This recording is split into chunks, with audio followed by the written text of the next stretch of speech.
আমাদের বাংলাদেশের গানগুলো, লোকগানগুলো সবাই লুফে লুফে নেয়। লোকসঙ্গীত আমাদের আত্মার খোরাক, আমাদের মনের খোরাক। মিউজিক কিভাবে হারাম হয়? আজানের সুরই তো একটা মিউজিক।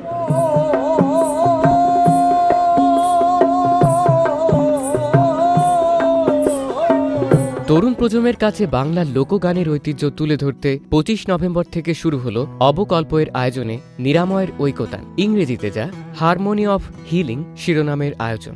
রাজধানীতে ধানমন্ডির আলিয়স ফ্রসেজে ঐতিহ্যবাহী বাংলা লোকবাদ্যযন্ত্রের প্রদর্শনীটি চলবে 5 দিনব্যাপী। আয়োজনে বাদ্যযন্ত্রের প্রদর্শনের পাশাপাশি থাকছে বাদ্যযন্ত্র বাদন প্রশিক্ষণ বিষয়ক কর্মশালা, সেমিনার, বাউল গান, মৌলিক গান, পালা ও বিচ্ছেদ, গানে গানে মর্মী শিল্পীদের প্রতি শ্রদ্ধাঞ্জলি এবং বাদ্যযন্ত্র নির্মাণ বিষয়ক প্রামাণ্যচিত্র প্রদর্শনী।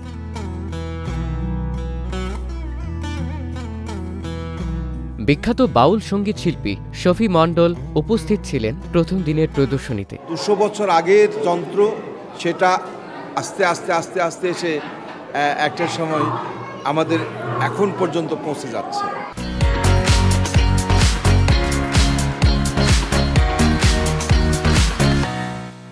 প্রদর্শনীটির কর্ণধার তরুণ সঙ্গীত গবেষক মোহাম্মদ জাকির হোসেন জানান, আয়োজন আসলে তরুণদের জন্য মূলত, কারণ তারা যেন আমাদের প্রাচীন ঐতিহ্যের সাথে সাথে নতুন করে সেগুলো নিয়ে ভাবতে পারে বা সেগুলোকে জানতে পারে, এই কারণেই আসলে আয়োজনটা করা।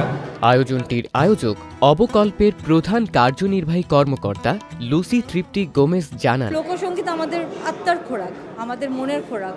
এটা আমরা যদি এটাকে বাদ দিয়ে চিন্তা করি তাহলে আসলে নিজেদেরকে চিনব না, নিজেদেরকে জানবো না, আমরা একটা মূলহীন গাছের মতো বড় হব।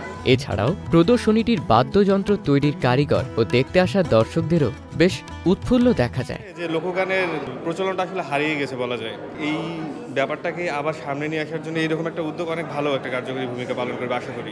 অনেক খেয়াল করে দেখি যে এখন সবাই হাটে বাজারে দেখা গেলে গিটার নিয়ে ঘুরে, কারো কাঁধে কিন্তু একতারা দেখা যায় না, কারো কাঁধে দোতারা দেখা যায় না। কেন?